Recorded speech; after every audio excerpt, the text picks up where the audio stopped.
there's a reporter from ESPN, who's actually the Browns ESPN reporter, that still thinks they need to solve the quarterback issue, okay? So I want to get to a quote of what he said, because the Browns had the number 6 pick in the draft, and this is what the reporter said. The Browns cycled through 3 quarterbacks amid another double-digit loss season. Neither Gabriel or Sanders established himself as a surefire long-term option. Cleveland is in a position to potentially solve the organization's decades-long search for a franchise quarterback, saying that they're going to draft a quarterback at their number 6 pick, which... And they got the second, they have two first-round picks. I mean, yeah, so Cody, are you surprised by this? Should they draft a quarterback with those picks? Yes, I'm surprised, and no, they should not draft a quarterback with those picks. Absolutely not. Their biggest needs right now, you mentioned it, Kinsey, is offensive line and wide receiver. It's insane. If you draft a quarterback, doesn't matter who it is, pick any of the quarterbacks from the draft, even bring in a guy in and you put him behind that offensive line and that receiver core right now that they have, I don't care what guy it is, veteran or not, that gives them no chance to succeed. They're going to need some help around them. They're going to have to get some pieces around them. So in this draft, I think they need to address 2 positions like I mentioned. The first is offensive line. The Browns had the worst offensive line alongside the Raiders this season of any team in the NFL. And they're going to lose a couple guys that were starters this year, Bitonio, Jenkins, Teller. They're all free agents, so they potentially could be gone. So now you have to add talent and depth. And there's some really good tackles in this upcoming draft. Spencer Fano from Utah, his teammate Lomu is another really good player. The Maui Noah kid from Miami. There's 3 good tackles right now at that 6th spot. I think they could go get. The Miami kid's projected to go like top 3 or 4. He's a good player. If he falls to that 6th spot, I think the Browns would jump on him. But Fano's also really good too, the kid from Utah. Yeah. But either one of those kids, in my opinion, you could plug and play right away, and they can make immediate impact from day one. Then also the receiver spot. If you don't take a quarterback, or if you don't take a offensive lineman at 6, look at some of the receivers, because right now in that room, they don't have a proven guy. I like some of the young guys. I will say this. Going back and watching the tape, Isaiah Bond, I think, has some potential to be a good player. Undrafted. Tillman, the 3rd-year guy out of Tennessee, he's shown some flashes. And Corley, the other guy, shown some flashes towards the end of the year. They're all young players that I think could be role players going forward with a good foundation. But Fannin Jr. was... but I'm looking in the receiver core. But you have to go out and get a proven veteran. But you also could draft some players in this upcoming draft. If you don't take a tackle at 6, I like that Jordan Tyson kid out of Arizona State. I also like Tate. I like Tate. Out of Ohio State. But I don't think they'll jump and take a receiver at 6. I think they're going to address the offensive line first. But like we mentioned, they also have another draft that they got from the Jaguars. We don't know where that's going to be. And there's also some receivers I like later in the draft. Mekhi Lemon from USC. I might be biased, but I think that kid's legit. He has a lot of potential. He could potentially be in that mid to late round. Every time I turned on the TV, he was open. Contested catches. Not the biggest guy in the world, right around 5'10", and not the fastest guy in the world, but quick, shifty, and all he does is make contested catches, which is really cool to see. The other guy, too, the Boston kid out of Washington, Denzel Boston, good player that I think will be available in the later first round. But, yeah, I think right now, if you go try and draft a quarterback at that 6th spot, you're putting them in a terrible position going into this offseason. Shedeur has earned the right to compete for that starting role. Deshaun Watson is still there as well. Paid him a ton of money, so I anticipate them to let those guys can compete. And then maybe bring in another guy if you want a veteran or a third presence in there to compete with those guys. But, yeah, I don't think they address the quarterback position right now. I think they're good there. They need to address other pieces first before they look at that. I think these guys get this shit wrong all the time. We don't even know who we don't even know who the head coach is. The head coach, he may come in and love Shedeur. He may come in and love Deshaun Watson. You know what I'm saying? So then I look at the draft orders. You're not getting Mendoza. He going to Vegas. He gonna be the number 1 pick. We finna talk about that. I agree. He going to Vegas. Number 2 pick is the Jets. They need a quarterback. Why would they trade? If Moore came out, why would they not draft him? They gonna trade to let y'all get him and not get him? Like, what are we doing? After that is Arizona. Shit, they need a quarterback. Like, they riding with Brissett.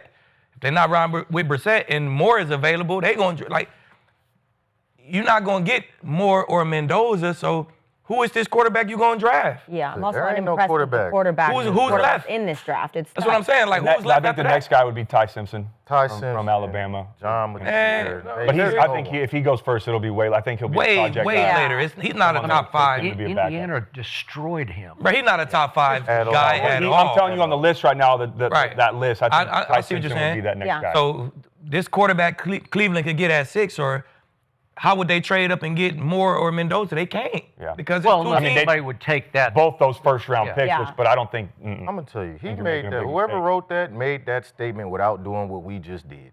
Like, Just bro. talking. Yeah. Like Cleveland, dealing with the reporters and the media in Cleveland is misery. And every year they looking for a fresh start, no matter who it is and where they at. And that's what that quote is all about. Like, to me, there's one quarterback in this draft really deserving to be even in the first round, and that's Mendoza, the first overall pick. The rest of these guys, I ain't gonna call them bums, but they not first round draft picks. We seen it in Alabama. We seen the Oklahoma quarterback when the But what if your Oregon guy goes? Hmm? What if your Oregon guy goes? I don't think Dante Moore's ready, if you ask me. I think he needs to stay one more year to keep it a buck. I love Dante Moore and what he's doing, but I think he needs not one more first year at round. the University of Oregon. So, Shedeur, based on what he did in college, if you want to base everything on what he did in college and not this year with that Right. terrible offense, and then he should be a first round pick and better than that. Every guy on this list besides probably Mendoza. So, man, that's just talk. That's Cleveland banter. That's just something to keep them papers turning over in Ohio, man. It's a bunch of BS. TJ, I hope you're right about this, but I fear you're not. When I read this yesterday, I was angered and then I was horrified because this reporter does cover the team. And remember, the GM is still there. And I'm pretty sure he got some, if not all of this, from the GM, if not from the owner. I just think there's something going on inside that organization where nobody but the owner wanted to draft Shedeur in the 5th round. And there was a built-in bias against him from the start. That's why I said from the start, I wish we could get him out of there somewhere else. Apologies to Cleveland fans who love Shedeur. I get that. We got one across the room over here on our staff. But the point is that there's too much of a built-in bias against Shedeur ingrained in that organization because they decided in all of their draft evaluation last year, we don't want him, until the owner said in the 5th round, take him now, in part because of a publicity stunt, because it was going to create a lot of attention that would be positive as opposed to negative for a sorry franchise. I've said from the start, before the draft, I thought he should go number 1 overall ahead of Cam Ward. Mel Kiper had him ranked above Cam Ward in his final analysis before the draft. Sure did. Shedeur has the poise, the command, the feel, the touch, the toughness mentally and physically, and especially the deadly accuracy to be a starting quarterback in the National Football League and to win you a whole lot of football games, including with the clutch factor that we saw on display against Joe Burrow this past Sunday, win you playoff games.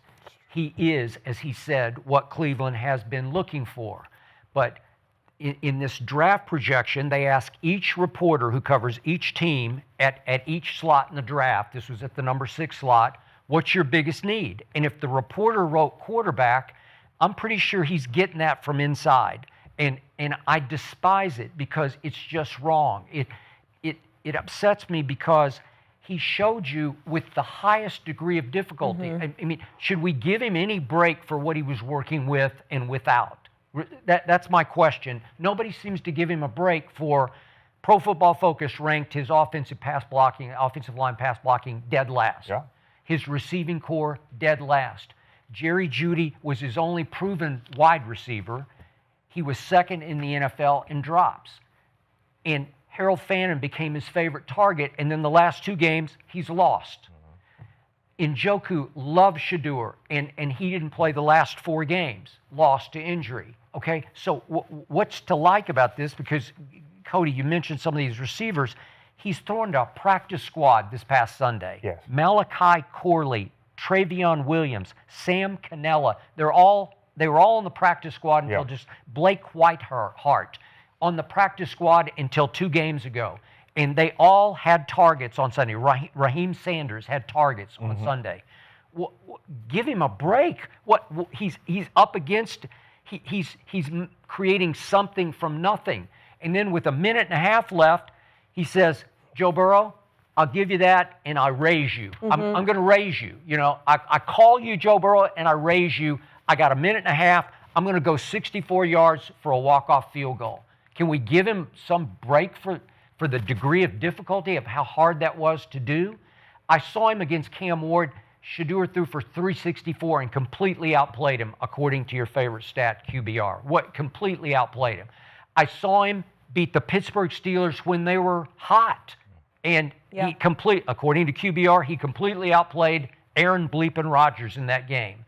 And then he walked it off against Joe Burrow. And he's not the answer? You're in need of a quarterback? Yeah. Okay, I don't know. Help me out. The end of the season, it's like the momentum thing going into the next year. Like you said, I think yesterday, Lee, about Raheem and the Falcons, winning towards the back end and taking that momentum into the next season. That's exactly what Shedeur is doing. He did. What more do you want to see from a young quarterback? Yeah.